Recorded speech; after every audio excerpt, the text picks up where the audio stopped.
अभी आपको याद होगा कुछ महीने पहले जब वो गुजरात का चुनाव था और मनीष सिसोदिया के ठिकानों पर सीबीआई के छापे पड़ रहे थे, तो केजरीवाल क्या बोलते थे? छापे पड़े हैं तो गुजरात में उनका वोट 4% बढ़ गया, मनीष सिसोदिया अरेस्ट हो जाएंगे तो 6% बढ़ जाएगा। लेकिन अब केजरीवाल इस तरह की बातें नहीं कर रहे, क्योंकि कहीं कोई चुनाव तो है नहीं और सिसोदिया को सीबीआई ने पकड़ भी लिया है।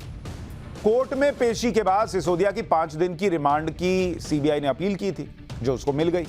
इन 5 दिन में सीबीआई सिसोदिया से कौन सा सच जानना चाहती है और सिसोदिया की तरफ से कोर्ट में कौन कौन सी दलीलें दी गई जिससे खुद ही सिसोदिया पर और ज्यादा सवाल खड़े हो गए, आज आपको यह बताऊंगा। लेकिन उससे पहले यह जान लीजिए कि सीबीआई ने मनीष सिसोदिया के खिलाफ कोर्ट में कौन कौन सी दलीलें रखी, जिसके सामने सिसोदिया के वकीलों की दलील नहीं चली और कोर्ट ने रिमांड जो है वो सीबीआई को दे दी। एक एक डिटेल जब तक नहीं जानिएगा तब तक समझ नहीं पाइएगा कि इस केस में हो क्या रहा है, क्योंकि इस केस में तो घुमाने वाले बहुत घूम रहे हैं। आज क्या हुआ कि जैसे ही सुनवाई शुरू हुई, सीबीआई लेके जा रही है मनीष सिसोदिया को, कोर्ट में लेके गई, तो उसने कहा कि हमको भाई 5 दिन की मनीष सिसोदिया की रिमांड चाहिए, हमको इनसे पूछताछ करनी। तो कोर्ट ने भी पूछा कि भाई क्यों, आपको पुलिस कस्टडी क्यों चाहिए? तो क्या तर्क दिए गए, क्या दलीलें दी गई पहले सीबीआई की तरफ से, पहले वो बताता हूं। सीबीआई ने कहा कि जांच में यह पता चला है कि सिसोदिया ने शराब नीति बदलने के लिए सचिव को मौखिक तौर पर कहा था, मतलब वर्बली कहा था कि एक नया कैबिनेट नोट तैयार करो। सिसोदिया उस ग्रुप ऑफ मिनिस्टर्स यानी जीओएम जिसको कहते हैं, उसकी अगुवाई कर रहे थे, तो जो जीओएम एक्साइज पॉलिसी के लिए कैबिनेट ने बनाई थी। सीबीआई ने कहा कि पूरा केस बॉस मुनाफा कमाने का है। प्रॉफिट मार्जिन 5% से बढ़ाकर अचानक 12% कैसे कर दिया गया, इसी को लेकर सारी जांच हो रही है। सीबीआई के मुताबिक कमीशन के परसेंटेज में अचानक बदलाव के बारे में मनीष सिसोदिया से जब पूछा गया तो वो जवाब नहीं दे पाए कि आपने 5% बढ़ा के 12% कैसे किया बॉस। तो सीबीआई कह रही है कि वो नहीं बता पाए। सीबीआई के मुताबिक मनीष सिसोदिया ने दावा किया कि उनका इस केस में कोई रोल ही नहीं है, जबकि जांच में पता चला कि वो व्यक्तिगत तौर पर फैसले ले रहे थे। सीबीआई ने यह भी दावा किया कि मनीष सिसोदिया ने अपने मोबाइल फोन बदले। सीबीआई ने कोर्ट को बताया कि बहुत ही सीक्रेट तरीके से यह पूरी साजिश रची गई। सीबीआई का दावा है कि सिसोदिया का वो फोन उन्होंने मांगा उनसे, जिसे वो 2020 के जनवरी से इस्तेमाल कर रहे हैं, कि भाई वो फोन दिखाइए, इतना पुराना फोन आपका। सीबीआई के मुताबिक आरोपियों को आमने सामने बैठाकर भी पूछताछ करेंगे तो सही तरीके से बात जो है वो निकल कर आ पाएगी, इसीलिए सिसोदिया की पुलिस कस्टडी दी जाए। लेकिन ऐसा नहीं होता है कि भाई सीबीआई ने कह दिया और कोर्ट ने दे दिया। सीबीआई ने दलीलें रखी तो मनीष सिसोदिया की तरफ से वकीलों ने भी कोर्ट के सामने दलीलें रखी और मोटे तौर पर उन्होंने 3 मुख्य बातें कही मनीष सिसोदिया के वकील। अब वो भी सुनिए उन्होंने क्या कहा। उनका पहला मोटा बड़ा तर्क था कि एलजी की अप्रूवल से ही कमीशन प्रतिशत बढ़ाया गया। एलजी इस केस में शिकायत करता है और उन्होंने ही मई 2021 में इसे अप्रूव किया था। तो मतलब चूंकि एलजी ने अप्रूव कर दिया है तो इसलिए इस मामले में कोई गड़बड़ी होने की गुंजाइश नहीं हो सकती। दूसरा तर्क उन्होंने यह दिया कि भाई सीबीआई उस फैसले की जांच करना चाहती है जो चुनी हुई सरकार की कैबिनेट ने किया है। ऐसा नहीं हो सकता भाई, इसमें तो फिर तो देश में कोई जो भी फैसला आएगा, सरकारें फैसला लेंगी, उसमें तो कोई फिर जांच ही नहीं हो पाएगी, क्योंकि हर फैसला जो है वो पहले कैबिनेट लेती है। तो क्या किसी मामले की जांच नहीं होगी? लेकिन आप देखिए कैसा कैसा वो तर्क रख रहे थे। तीसरी बात उन्होंने कही कि सिसोदिया के वकीलों की तरफ से कहा गया कि सिसोदिया को बजट पेश करना है, क्योंकि वित्त मंत्री हैं दिल्ली के। अरेस्ट की टाइमिंग देखिए कि एक राज्य के वित्त मंत्री को गिरफ्तार कर लिया जाता है। अरे भाई, तो वित्त मंत्री को अगर बजट पेश करना रहेगा तो अरेस्टिंग नहीं होगी, उससे पूछताछ नहीं होगी। मतलब अलग अलग तरीके के ऐसे ऐसे तर्क दे रहे थे जो कोर्ट को भी नहीं हजम हुआ। जैसे आप कह रहे भाई ये क्या बात हुई, वैसे ही कोर्ट को भी लगा होगा। तो कोर्ट ने कहा नहीं, 5 दिन की रिमांड में भेजिए, इनको पूछताछ कीजिए। सिसोदिया की रिमांड दिए जाने का एक आधार सबूत मिटाने वाले आरोप भी बने, क्योंकि सूत्रों के मुताबिक मनीष सिसोदिया पर आरोप लगाया कि जब जब इस केस में कोई डेवलपमेंट होता था उन्होंने फोन पर बात की, फिर फोन बदल दिए, मोबाइल नंबर बदल दिए। यह आरोप है, सोर्सेस कह रहे हैं उन पर। ऐसा आरोप है कि अलग अलग दिनों में सिसोदिया ने 7 मोबाइल फोन और 4 अलग अलग सिम कार्ड इस्तेमाल किए।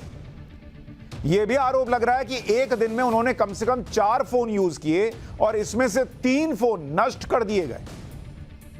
ईडी ने आरोप लगाए थे कि इस केस में मनीष सिसोदिया और दूसरे 26 आरोपियों ने करीब 170 मोबाइल फोन नष्ट किए। 170 मोबाइल फोन नष्ट कर दिए गए हैं, यह ईडी का दावा है। मोबाइल फोन बदलने वाली बात पर आज मनीष सिसोदिया के वकीलों की तरफ से कोर्ट में क्या कहा गया, आपको वो भी सुनना चाहिए। कहा जा रहा है कि सिसोदिया ने 4 फोन इस्तेमाल किए, जिसमें से 3 फोन नष्ट कर दिए। तो इसमें सिसोदिया क्या करें?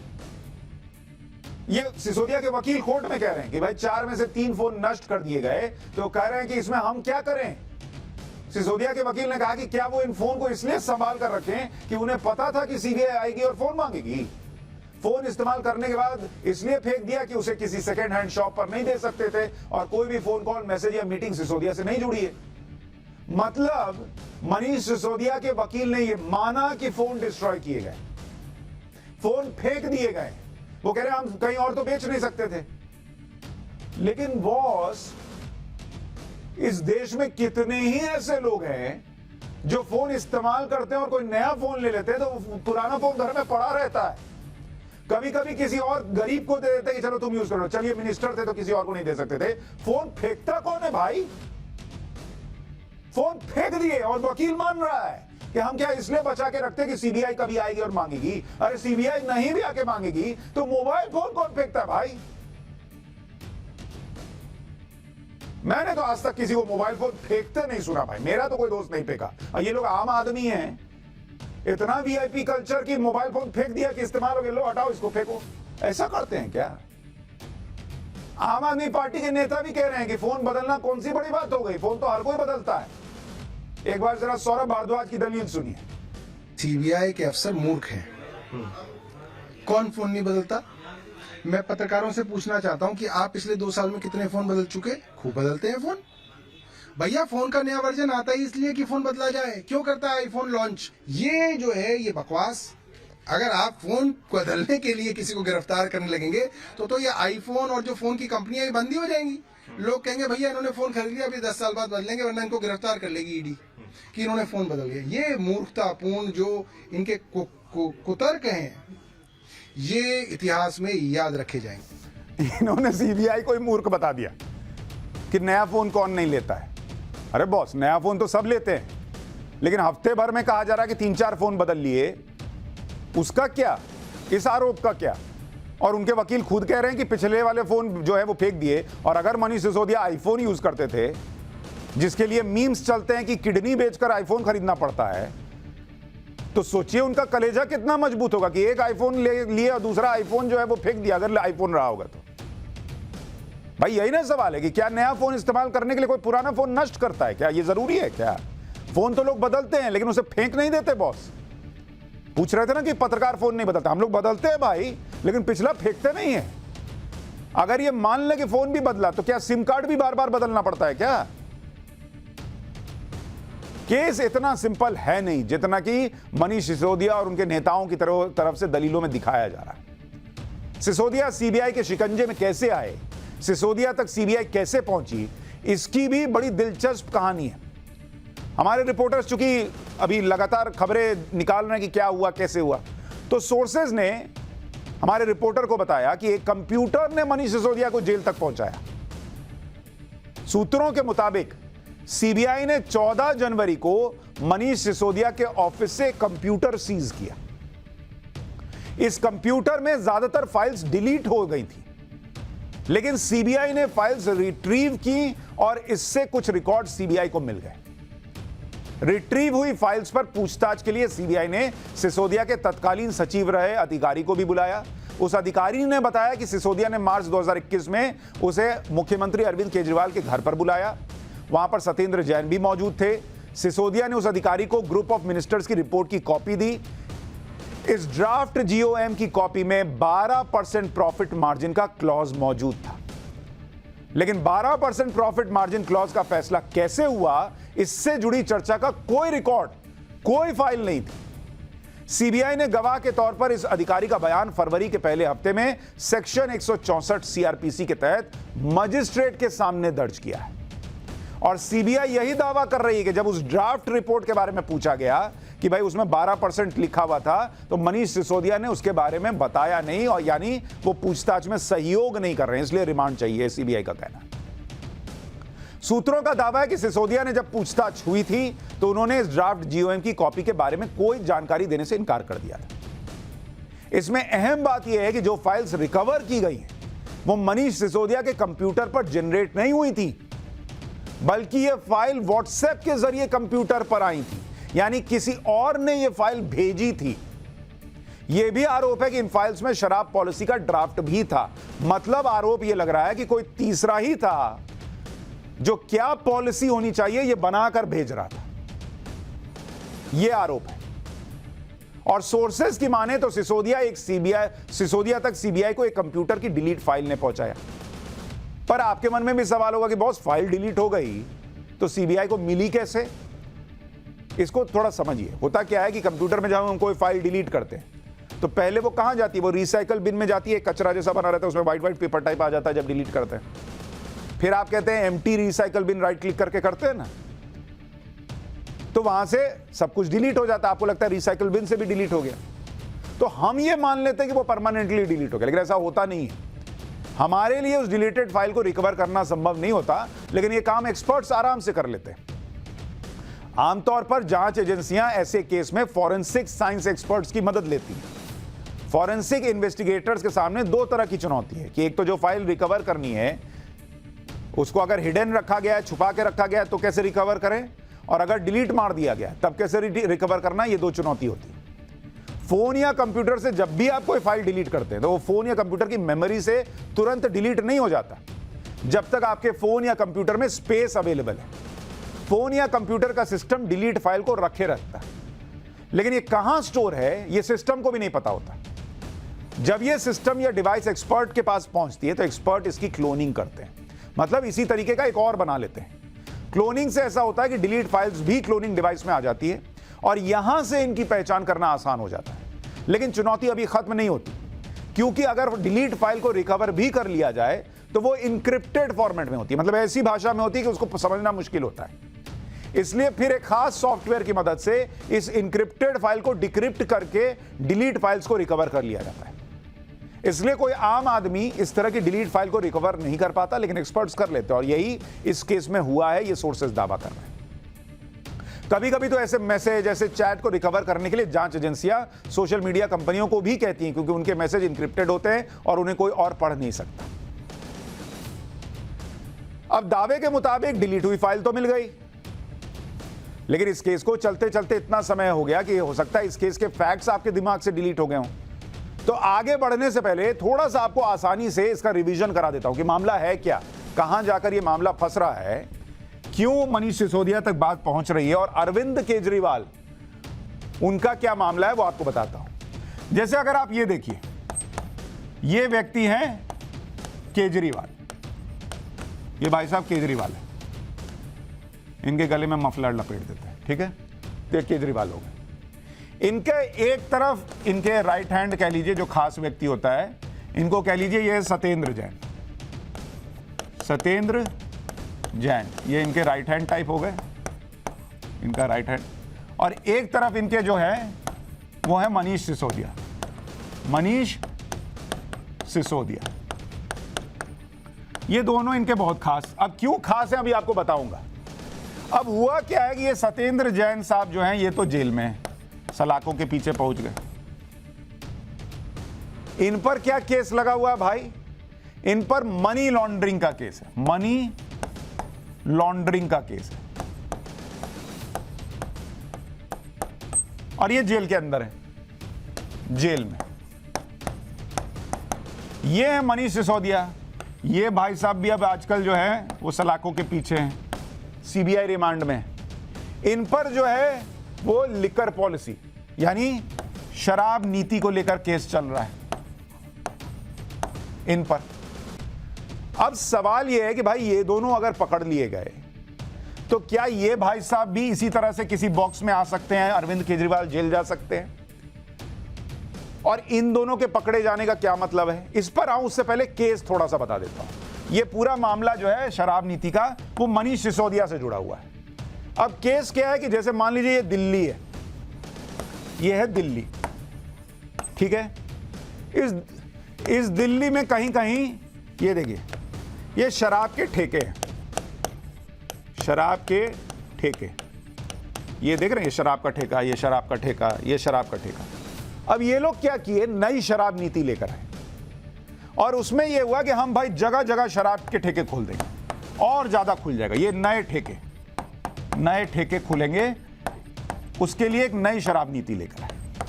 अब नई और पुरानी में एक बड़ा बेसिक सा फर्क था, ठेके तो और खुल गए, लेकिन पुरानी नीति में क्या होता था, इसको थोड़ा सा हटा रहा हूं। पुरानी नीति में क्या होता था, उसमें खेल होता था प्रॉफिट प्रति बोतल का। मतलब ये जो शराब की झूमती हुई सी बोतल होती थी, प्रॉफिट जो है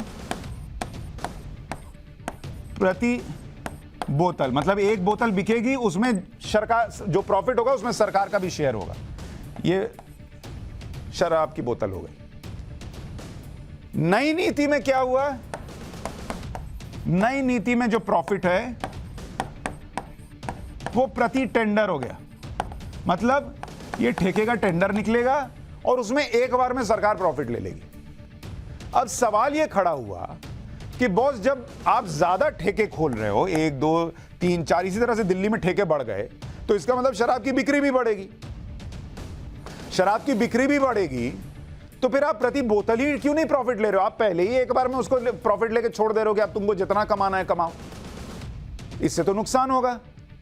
दूसरा बड़ा सवाल हुआ कि जो प्रॉफिट है वो 5% से बढ़कर 12% कैसे हो गया, कि जो लोग टेंडर ले रहे हैं उनका प्रॉफिट मार्जिन, ठेकेदारों का, शराब के ठेकेदारों का, वो 5% से बढ़ाकर 12% कैसे किया गया? यही सीबीआई कोर्ट में कह रही है कि ये 12% का लॉजिक कहां से लाए बॉस, और ये किसने लिख कर भेज दिया आपके लैपटॉप पे, कंप्यूटर पे, जो सोर्सेज दावा कर रहे हैं कि बाहर से आया था, वो किसने बता दिया था कि 12% कर दीजिए?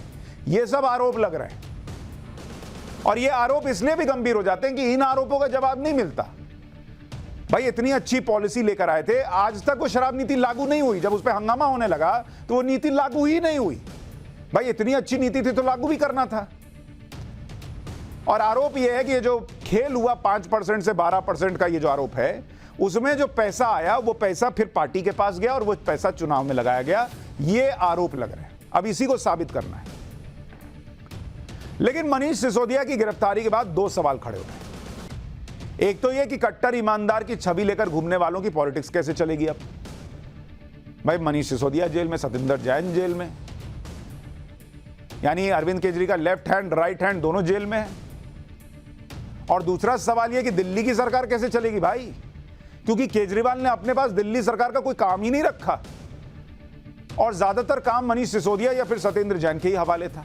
दोनों तो जेल चले गए।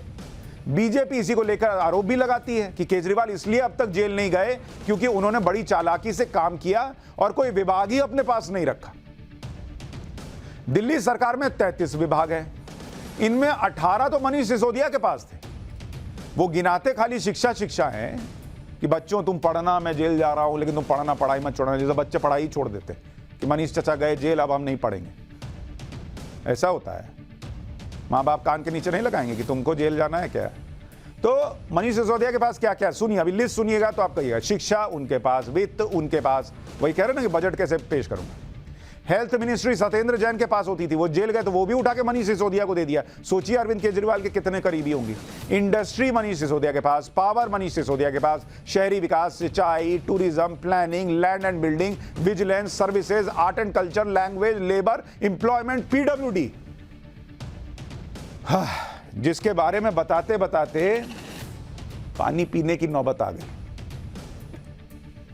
उतना काम बेचारे मनीष सिसोदिया देख रहे हैं। इसके अलावा दिल्ली सरकार की वेबसाइट पर यह साफ साफ लिखा है कि इन विभागों के अलावा वो सारे विभाग जो किसी मंत्री को नहीं दिए गए, वो सारे भी मनीष सिसोदिया के पास है। मतलब मनीष सिसोदिया अगर जेब झाड़े तो 4 विभाग गिरता है। देश में किसी और मंत्री के पास इतने मंत्रालय नहीं होंगे जितने मनीष सिसोदिया के पास है। बीजेपी भी अब इस मामले में आम आदमी पार्टी पर तंज कस रही है। बीजेपी के सांसद है परवेश साहिब सिंह वर्मा। वो कह रहे हैं कि मेरा बाकी बचे दिल्ली सरकार के सभी मंत्रियों से कहना है कि अब कोई भी फाइल पर अपने साइन करने से पहले अरविंद केजरीवाल के साइन करवा लेना, नहीं तो किसी भी घोटाले में मुख्यमंत्री आपको फंसा देगा और फिर कहेगा कि कोई बात नहीं, आप जेल जाओ और आपके परिवार का मैं ख्याल रखूंगा। ये बीजेपी तंज मार कस रही है, क्योंकि अरविंद केजरीवाल अपने पास कुछ रखते ही नहीं, सब काम दूसरों को दे रखा है, तो वो कह रहे कि भैया इसीलिए दिया है कि फंसू ना। ये बीजेपी का आरोप है। केजरीवाल एक वक्त पर अमित शाह को चुनौती दे रहे थे कि सिसोदिया और सत्येंद्र जैन को जेल के अंदर डालो, दिखाओ डाल के। आज कह रहे हैं कि मनीष सिसोदिया बेकसूर है। केजरीवाल का 2018 का एक ट्वीट आपको दिखाता हूं, यह 2018 का ट्वीट है उनका। लिख रहे हैं, CBI reports directly to Amit Shah. I want to ask Amit Shah to please tell us the fate of so many cases already going on in CBI against Manish Sisodia and Satyendra Jain before starting new cases। मतलब नए case शुरू करने के पहले मनीष सिसोदिया और सत्येंद्र जैन को jail भेज लो, ये वो लिख रहे हैं। नए केस शुरू करने के पहले मनीष सिसोदिया और सत्येंद्र जैन को तो जेल भेज लो, ये नीचे लिखा है 10 जून 2018 का ट्वीट है। तो कह रहे थे भेज दो, भेज दिया। अब केजरीवाल ये कह रहे हैं कि ये गंदी राजनीति है, मनीष सिसोदिया बेकसूर है, मनीष बेकसूर है, उनकी गिरफ्तारी गंदी राजनीति है। मनीष की गिरफ्तारी से लोगों में बहुत रोष है, लोग सब देख रहे हैं, लोगों को सब समझ आ रहा है, लोग इसका जवाब देंगे, इससे हमारे हौसले और बढ़ेंगे, हमारा संघर्ष और मजबूत होगा। अरे भाई, तो पहले तो कह रहे थे जेल भेजो, अब भेज दिया तो कह रहे ये गंदी राजनीति है। ये तो शोले फिल्म जैसा हो गया, अमिताभ बच्चन का सिक्का दोनों तरफ फेंकिए ऊपर, तो वही अपना ही साइड आ रहा है। मनीष सिसोदिया की गिरफ्तारी के खिलाफ आम आदमी पार्टी सड़कों पर प्रदर्शन भी कर रही है, जबकि कुछ महीने पहले अरविंद केजरीवाल इस मुद्दे को लेकर मजाक उड़ाते थे। दिल्ली विधानसभा में उन्होंने कहा था कि मनीष सिसोदिया के घर रेड डालने से गुजरात में उनका वोट शेयर 4% बढ़ गया है, गिरफ्तार होंगे तो 6% बढ़ जाएगा। आज कह रहे हैं कि मनीष सिसोदिया की गिरफ्तारी से लोगों में बहुत गुस्सा है। अब लोग इसका जवाब देंगे, एक बार सुनिए उनको। जब से इन्होंने मनीष सिसोदिया क्या रेड मारी है, गुजरात में हमारा 4% वोट शेयर बढ़ गया, और जिस दिन ये इनको गिरफ्तार करेंगे मुझे लगता है 6% वोट और बढ़ जाएगा।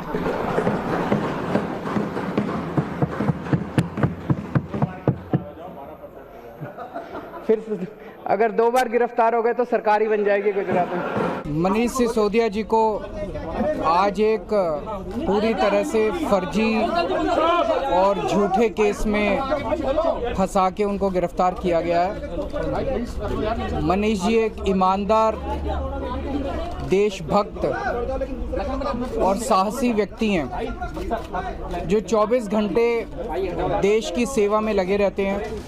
पहले हंस रहे थे, कह रहे थे 2 बार अरेस्ट कर लेंगे गुजरात में सरकार बन जाएगी, अब अरेस्ट हो गए तो कह रहे हैं कि ये बड़ी गंदी राजनीति चल रही है।